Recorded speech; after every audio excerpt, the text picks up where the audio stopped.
내가 연봉이 1억이 넘는다라고 하더라도요, 부자는 될 수 없다. 안녕하세요, 닥터 부자 아빠입니다. 오늘은 저에게 많이 하시는 질문이 있어요. 좋은 직장에 다녔었는데, 연봉 1억이 넘는 그런 좋은 직장에 다녔었는데 왜 그걸 그만두고 리스크가 있는 그런 개인적인 사업을 하느냐라는 질문을 하시는데, 오늘은 이제 거기에 대한 제 생각, 답변, 제가 왜 이런 의사결정을 했는지에 대한 얘기를 좀 해보려고 하고요. 그래서 결론부터 좀 얘기를 하면은 오늘의 주제는 이게 될 것 같아요. 내가 연봉이 1억이 넘는다라고 하더라도요, 부자는 될 수 없다. 이렇기 때문에 사실 제가 흔히 얘기하는 그런 좋은 직장을 그만뒀던 거고요. 과거로 한번 돌아가 보죠. 과거에 저는 삼성전자라는 회사에 다녔었습니다. 여기를 다니다가 LG전자로 이직을 했었어요. 여기서 개발연구원으로 있었었습니다. 이제 과거 시점이다 보니까 거의 10년도 더 된 일이다 보니까 그 시점에는 제가 연봉이 1억이 넘지는 않았었습니다. 정확하게 얘기를 하면은. 근데 지금도 재직 중이다 라고 하면은 연봉 1억은 당연히 넘었겠죠. 왜냐하면 레퍼런스가 있잖아요. 제 동기들이 삼성전자에도 있고 LG전자에도 있는데, 적게는 한 1억에서 많게는 2억이 넘는 친구들도 꽤 있습니다. 물론 2억이 넘는 친구들은 특정 부서예요. 반도체라던가 휴대폰이라던가 여튼 이 정도 연봉을 받습니다. 저도 비슷하게 받았겠죠. 연봉 1억을 받았다 라고 계산을 해보면은, 제가 LG전자를 퇴직 시점에 1억이 채 되지는 않았지만은 거의 1억 가까이 받았었어요. 근데 실수령액을 보면 그 당시에 연봉이 거의 1억이 된다라고 하더라도 한 600만 원 내외 정도밖에는 되지가 않습니다. 물론 이제 이 600만 원이라 하고 돈이 굉장히 큰 돈이죠. 특히 이제 내가 결혼도 하지 않고 혼자 산다 라고 하면은 굉장히 럭셔리한 라이프를 살 수 있는 그 정도의 돈이에요. 근데 이제 문제는 우리가 항상 이벤트가 있잖아요. 결혼을 하고 자녀가 생기고, 그리고 이제 부모님이 나이가 드시니까 부모님에게 사람 구실을 좀 해야 되잖아요. 용돈도 좀 드려야 되고, 이런 이벤트들이 생기다 보면은 사실 우리가 연봉 내가 1억 이상을 받아서 실수령액이 600만 원이 넘는다 라고 하더라도 1년에 내가 저축할 수 있는 돈은 1천에서 한 2천만 원 정도밖에는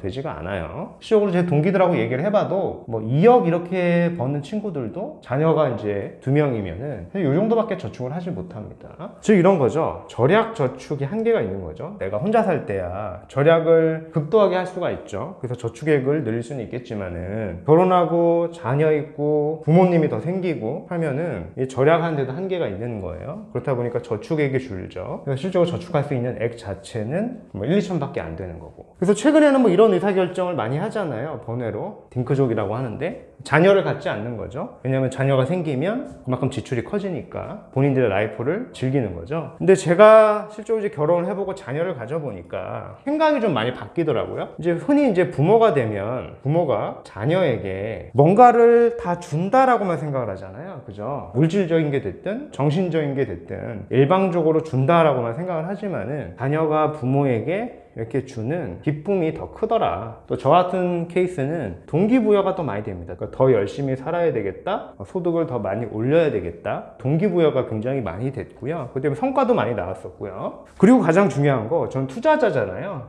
이 명의에 대한 부분, 자녀가 생기면 부동산 투자를 할 수 있는 명의가 늘어나게 되는 거예요. 그래서 단순하게 우리가 부모가 자녀에게만 기부를 하는 게 아니라 그 반대급부로 더 큰 행복과 동기부여와 명의라고 하는 실질적인 여러 가지 방향성이 있더라라는 거고요. 서론이 좀 길어졌는데 제가 생각한 건 이거였어요. 우리가 이제 부자가 되려고 하면은 많은 책들도 그렇고 부자들을 만나서 얘기를 해보면은 이분들 두 개는 꼭 하죠. 투자하고요, 사업이라고 하는 걸 합니다. 사업을 하는 이유는 이제 소득을 늘리기 위해서 하는 거고요. 이걸 하는데 내가 직장을 다니고 있으면은 투자도 매끄럽지가 않고요. 물론 이제 저는 직장을 다니면서 투자를 했긴 하지만은 투자가 녹록지는 않았어요. 시간을 사실 뺏기잖아요. 내 시간을 온전히 나를 위해 쓸 수가 없으니까. 그리고 급여의 소득을 만든다라고 하지만은 한계가 분명 존재합니다. 그래서 어느 순간에는 내가 어느 정도 준비가 됐다라고 하면은 부자가 되기 위해서, 투자와 사업을 잘 하기 위해서 저 같은 경우에는 이거를 그만뒀던 거죠. 선택과 집중을 하게 됐던 거죠. 이제 제가 상담을 많이 하다 보면 케이스가 크게 두 가지로 갈려요. 한 분 같은 경우는 이제 직장인이죠. 직장인 케이스 같은 경우에는 소득이 이렇게 정해져 있잖아요. 절약, 저축을 하죠. 요거 이제 신경을 굉장히 많이 씁니다. 그래서 집을 살 적에도 보면은 항상 문제가 이 DSR이라고 하는 거죠.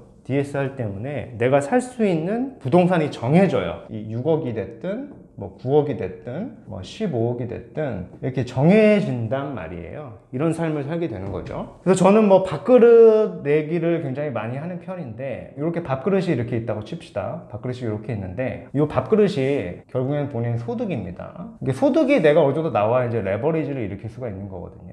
그리고 여기에 담겨진 밥 같은 경우에는 자산이 되겠죠. 근데 직장인 같은 경우에는 이 밥그릇 자체 있잖아요. 이 밥그릇 자체가 남이 정해줍니다. 남이 정해줘요. 남이 정해주다 보니까 쓸 수 있는 레버리지도 정해지죠. 이 DSR이라고 하는 게. 그렇다 보니까 담을 수 있는 자산도 정해지는 거예요. 불리는 데가 한계가 있는 겁니다. 이제 반면에 사업가 같은 경우에 보면은, 사업가도 저는 장사꾼을 얘기하는 건 아니에요. 사업가 마인드를 가지신 분을 얘기하는 거고, 이분들은 소득이나 이 매출을 내가 마음먹은 대로 좀 늘릴 수가 있어요. 그렇다 보니까 이 절약저축을 그렇게 크게 신경 쓰지 않습니다. 물론 이제 사치스러운 삶을 산다는 얘기가 아니라 쓸 거 쓰고 남은 걸 저축한다라고 하더라도 소득과 매출이 높다 보니까 돈이 많이 남아요. 그래서 크게 신경 쓰지 않습니다. 이 절약저축에 대해서. 그래서 마찬가지 얘기로 이 DSR 자체를 크게 고려하지는 않죠. 이게 뭐냐면 이 밥그릇 얘기를 했잖아요. 내가 소득이나 매출을 늘릴 수가 있으니까 밥그릇 크기 자체가 달라지는 거죠. 기본적으로 담는 밥의 양도